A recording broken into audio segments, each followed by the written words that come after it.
Well আসলে আমরা Bangladesh team আমি যখন খেলেছি দেখা যায় যে আমরা ওই শেষ মুহূর্তে গিয়ে আসলে অনেক সময় আমরা খেই হারিয়ে ফেলি এবং আমাদের যে কাঙ্ক্ষিত যে রেজাল্টের যেটা কিন্তু প্রত্যাশা করে দেশের সাধারণ মানুষ বাংলাদেশের ফুটবল প্রেমী মানুষ তারাই সেই শেষ মুহূর্তে গিয়ে আমরা পেরে উঠি না অনেক সময়।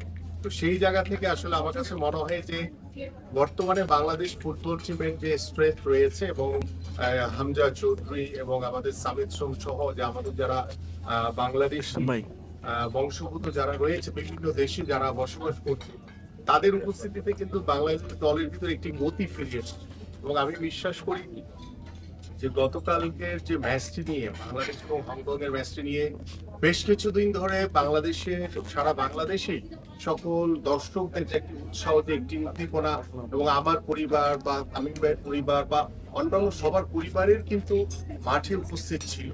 বসুন্ধরা টিস্যু অশুদ্ধতার বিরুদ্ধে এক বিন্দুও ছাড় নয়।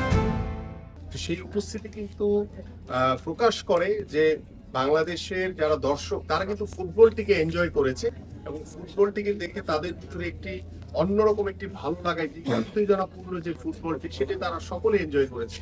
বাট এন্ড অফ দা সময় এসে লাস্ট মুহূর্তে এসে যখন আমরা হেরে গেছি তখন হয়তো বা আফসোস দিয়ে বেরোলো। বাট আমার কাছে মনে হয় যে বাংলাদেশের ফুটবলে যে একটা পরিবর্তন আমরা দেখছি, একটা গতিশীলতা দেখছি, পাশাপাশি আপনি যে ফার্স্ট গোলের কথা বললেন কিংবা লাস্ট গোলের কথা বললেন, মানে আমি যদি টেকনিক্যালি বলতে চাই আমার কাছে মনে হয় যে এই ধরনের যে স্নায়ুর চাপ যে বেশি থাকে এই ম্যাচগুলোতে এটা অ্যাবসর্ব করাটা খুব ইম্পর্টেন্ট। তো এই ক্ষেত্রে আমার কাছে মনে হয় যে আমাদের গোলকিপার কিছুটা হলেও নার্ভাস ফিল করেছে এবং সেখানে যদি গোলকিপার যদি ভালো সময় যদি সঠিক সিদ্ধান্তটা নিতে পারতো তাহলে হয়তো আমাদের রেজাল্টটা ডিফারেন্ট হতো। কারণ আমরা জানি যে এই হংকংকে কিন্তু আমরা আই হোপ যে এটা 2008 বা 9 এর দিকে হবে, আমরা হংকং এর মাটিতে 3-2 হারিয়েছিলাম হংকংকে। তো সেই হংকং আজকে বাংলাদেশের মাটিতে এসে আমাদেরকে 4-3 হারিয়ে গেছে এবং আবার হংকং এর উদ্দেশ্যে বাংলাদেশ টিমের যে যাত্রা সবকিছু মিলিয়ে আমরা এটাকে পজিটিভলি দেখতে চাই। কারণ ফুটবলে হারজিত থাকবে এবং হারজিতের মাধ্যমে আমরা ভুল ত্রুটিগুলি শিখতে শিখতে আমরা কিন্তু একটা কাঙ্ক্ষিত জায়গায় পৌঁছাতে পারবো ইনশাআল্লাহ। আমার কাছে মনে হয় কি কোচ কিন্তু সবসময় চায় যে তার বেস্ট 11 যারা থাকে বা বেস্ট পারফর্মার যারা রয়েছে তাদের কিন্তু খেলানোর চেষ্টা করে। তো টিম হেরে গেলে দেখা যায় যে অনেক সময় দোষ কিন্তু কোচের ঘাড়ে এসে পড়ে। সো আমরা সেই গতানুগতিক কথার ভিতরে রয়েছি যে হারলে সবাই জিতলো আর যদি হেরে মানে হারলে সবাই ওই কোচের উপরে দোষটা দেয় আর জিতলে কিন্তু বলে যে সবাই জিতেছি আমরা। সো আমার কাছে মনে হয় যে কোচ সবসময় চেষ্টা করে তার বেস্ট পারফর্মার যারা রয়েছে তাদেরকে মাঠে নামানোর জন্য। তো আনফরচুনেটলি হয়তো বা মানে রাইট সিচুয়েশনে মানে টু দ্য পয়েন্ট হয়তো বা ঠিক মতো প্লেয়াররা ক্লিক করতে পারেনি, আমরা ধরে রাখতে পারি। আমরা কিন্তু এগিয়ে ছিলাম, এগিয়ে থাকার পরও বারবার কিন্তু আমরা পিছনে চলে গেছি।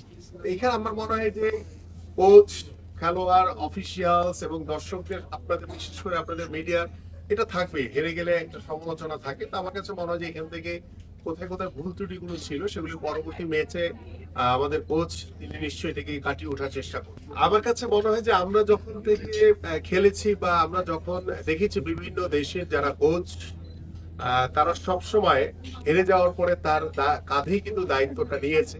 কারণ ক্যামেরার সাথে আমাদের খেলোয়াড়দের কি সম্পর্ক রয়েছে ইন্টারনাল আমাদের অফিসিয়াল সেটা কিন্তু আমার মনে হয় যে ওই সিচুয়েশনটা বলবে যে আসলে কেন ক্যামেরায় এইভাবে কথা বলেছে। সো আই হোপ যে এই বিষয়টা নিয়ে আমাদের টিম ম্যানেজমেন্টে যারা রয়েছে তারা আলাপ আলোচনার মাধ্যমে এই সমস্যাগুলো ভবিষ্যতে যাতে না হয় এবং খেলোয়াড়, কোচ এবং আমাদের অফিসিয়াল যারা রয়েছে তাদের ভিতরে যাতে একটি চমৎকার আন্ডারস্ট্যান্ডিং এর মাধ্যমে আমরা যাতে পরবর্তী ম্যাচগুলোতে যাতে আমরা বাংলাদেশ ফুটবল টিম ভালো রেজাল্ট করতে পারি। এতে বাংলাদেশ দল ভালো করার সুযোগ অনেক বেশি, কারণ নিজের গ্রাউন্ডে দেখা যায় যে অনেক সময় এটাকে কাজে লাগানো যায় না বা কাজে লাগাতে সুযোগ থাকলেও হয়তো হয়ে ওঠে না। আমার কাছে মনে হয় যে বাংলাদেশের মাটিতে যখন খেলেছে তখন বাংলাদেশের দর্শকদের কিন্তু একটি চাপ ছিল যে ভালো কিছু করা। এই যে স্নায়ুর যে চাপটা সেটা হয়তো আমাদের খেলোয়াড়রা প্রপার ওয়েতে নিতে পারেনি। বাট হোপফুলি সেখানে অ্যাওয়ে ম্যাচে কিন্তু বাংলাদেশের কোনো দর্শক থাকবে না। তো আমার মনে হয় যে প্লেয়াররা ওইখানে আরো ভালো কিছু করার সুযোগ রয়েছে। আসলে হেরে গেলে আমাদের আসলে অনেক সময় প্লেয়ারদের ভিতরে একটি মানে ভালো লাগা বা কষ্ট থেকে যায়।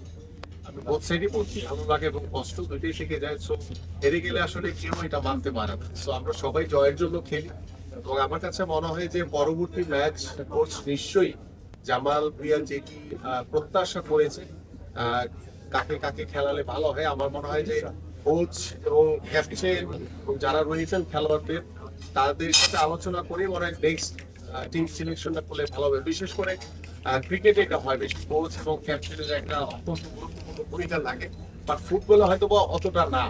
তারপর আমি মনে করি যে জামাল ভুঁইয়া যেহেতু দীর্ঘদিন ধরে বাংলাদেশ ফুটবল টিমে খেলছেন এবং অন্যান্য যারা খেলোয়াড় রয়েছে, আমার মনে হয় যে নেক্সট ম্যাচটা অত্যন্ত গুরুত্বপূর্ণ। যেহেতু আমরা হোমে হেরে গেছি, অ্যাওয়েতে যদি আমরা জিতে আসতে পারি তাহলে আমার কাছে মনে হয় যে আমাদের যে প্রত্যাশাটা বাংলাদেশের মানুষের সেটা পূরণ হবে। For more updates, subscribe to our YouTube channel and click on the bell icon. Follow us on Facebook and Instagram. Download T-Sports app to enjoy exciting games and highlights. Visit tsports.com.